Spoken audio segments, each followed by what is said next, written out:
Jelena Isinbayeva, Minna Nikkanen ja Vanessa Wandi. Oh yes! The world record! Siinä 3 nimeä, jotka tunnetaan Suomessa, kun puhutaan naisten seiväshypystä. Minna Nikkanen on väläytellyt tänä vuonna hyvin hyppäämällä hallissa Suomen ennätyksen 4.35. Mä oon saanut koko syksyn olla lähes joka päivä terveenä ja ei mitään loukkaantumisia oikeastaan ollut, niin kyllä nyt pitäisi olla kunto kohdalla. Somerolaisen kovin kisakumppani on Vanessa Wandi, joka nappasi viime kesänä Tampereen Kalevan kisoissa paikan Pekingin olympiakoneeseen juuri Nikkasen nenän edestä.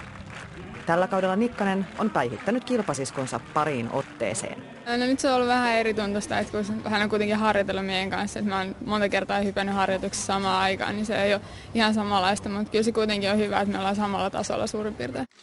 Nikkanen osallistui ennätyssuuren joukkueen kanssa Torinon EM-halleihin, jossa hän sivusi omaa ennätystään 4.35, mutta ei yltänyt finaaliin. Aina hallikisat eivät ole maistuneet nuorelle hyppääjälle. No mä en ole monena vuonna tykännyt jotenkin hypätä hallissa, mutta nyt mä oon tottunut siihen, että onhan se oikeasti siellä on vakaammat olosuhteet.